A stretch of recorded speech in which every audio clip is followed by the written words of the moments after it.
Tonight, how the kids took over. Has there been any society in world history that has surrendered such control over their children? Hey, I'm here to see this. Kids are calling the shots. McDonald's! And a $1 trillion youth market is up for grabs. Kids are at the epicenter of consumer culture.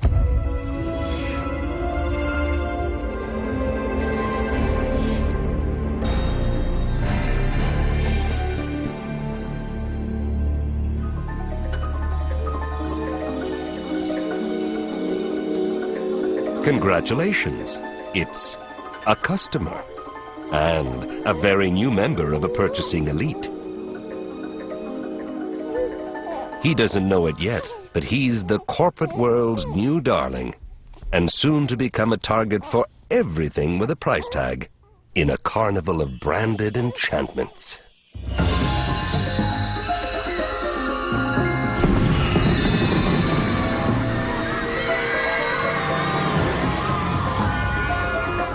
It's kids under 12 who are now the center of the marketing maelstrom.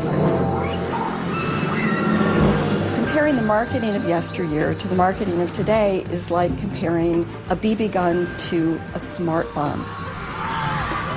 The last 5 years is less a shift than an exponential explosion. To the point now where the youth market is really a $1 trillion market.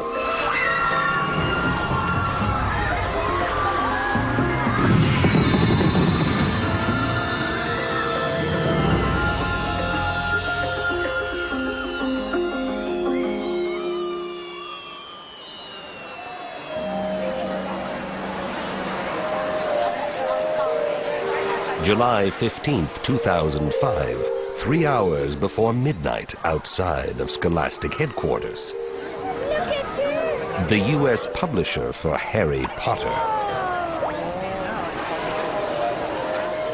Tonight, they've closed off a major block outside their Manhattan office and transformed it into a magical world called Harry Potter Place. Excellent, nice, good, excellent.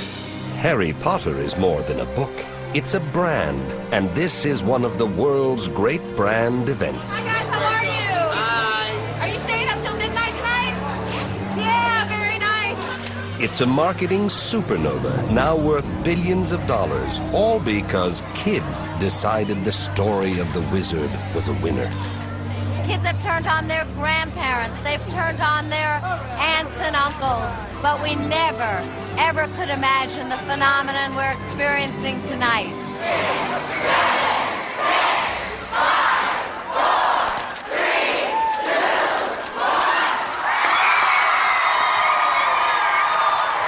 2, 1. Within 24 hours of the first sale, 7 million copies of Harry Potter and the Half-Blood Prince were gone.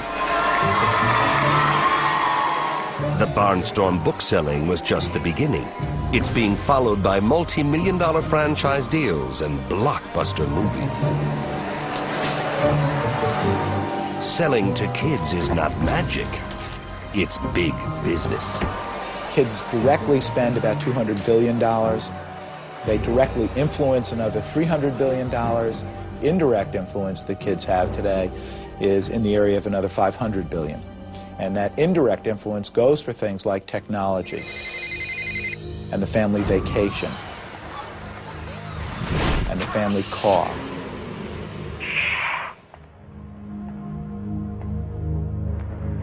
Can I help you? Hey, I'm here to see this. Go ahead. It's kids who have taken over the driver's seat. And almost every corporation now knows who's boss. Do you have a business card? Sure. Thanks. I'll see you in about 20 years.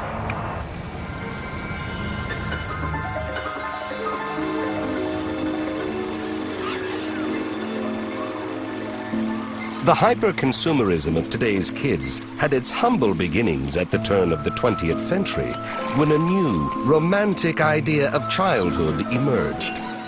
Children were seen as innocent creatures full of wonder and joy. To please a child became every honest parent's highest desire. gift-giving became the very centerpiece of modern Christmas.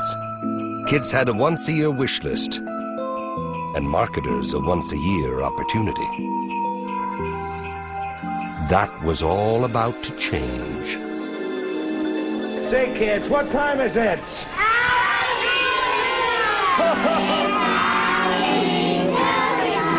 1947, Howdy Doody, the first American kid show to make its debut on Saturday morning television. And howdy, Buffalo Bob.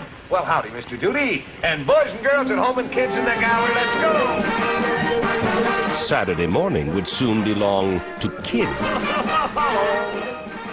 Obviously, with programming that was dedicated to them, there was the opportunity in a very focused way for advertisers to reach kids efficiently. Hey, it is Hasbro. Hasbro makes toys. What's new, Hasbro? What's new is that marketers now had a direct channel to the kids all year round. It's such fun to do, and so easy. Mix and match, it's fun to do. What Barbie wears is up to you. It was matched with the golden insight that they weren't just making toys, but manufacturing dreams for little girls. G.I. Joe, G.I. Joe, fighting man from head to toe. And little boys. G.I. Joe attack! Only G.I. Joe is G.I. Joe.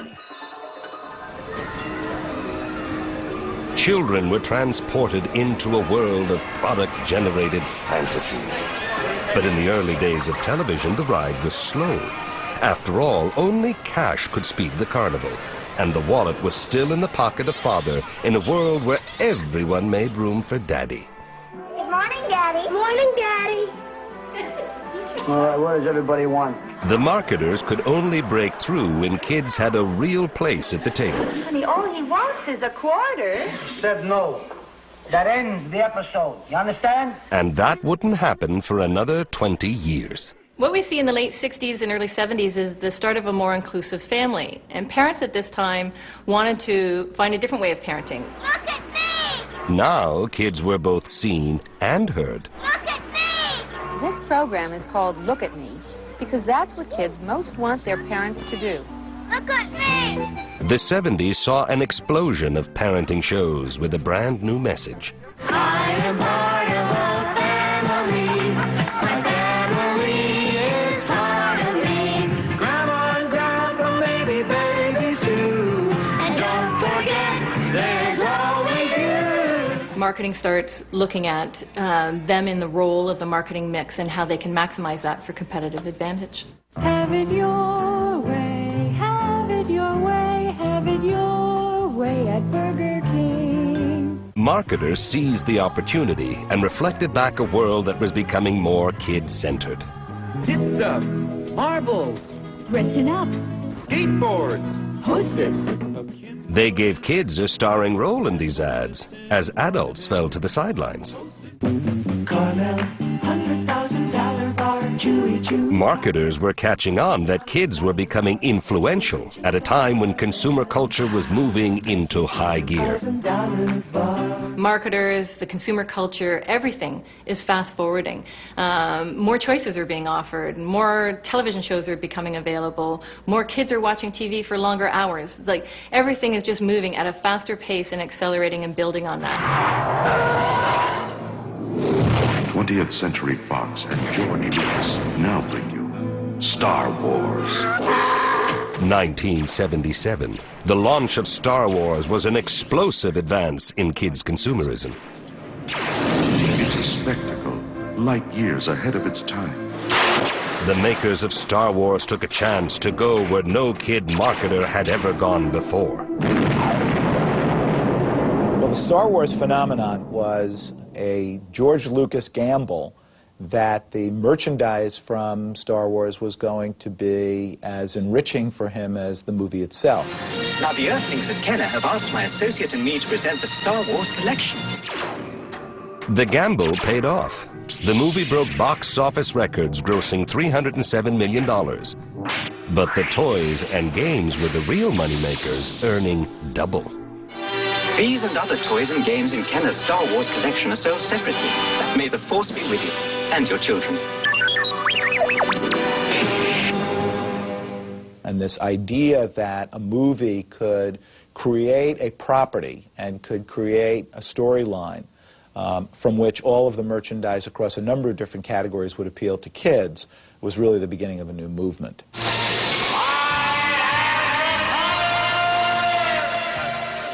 By the 1980s, kid marketers everywhere were testing out the Star Wars success. So they created television shows for the purpose of selling their toys. And I became He-Man. Programs like He-Man And the Masters of the Universe.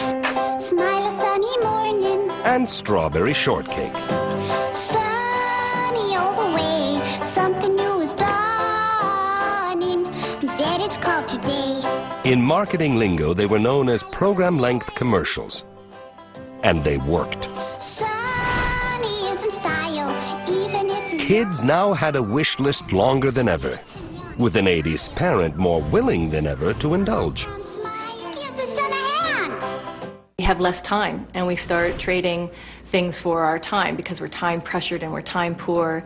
We become convenience crazed. These issues all impact us as a consumer culture.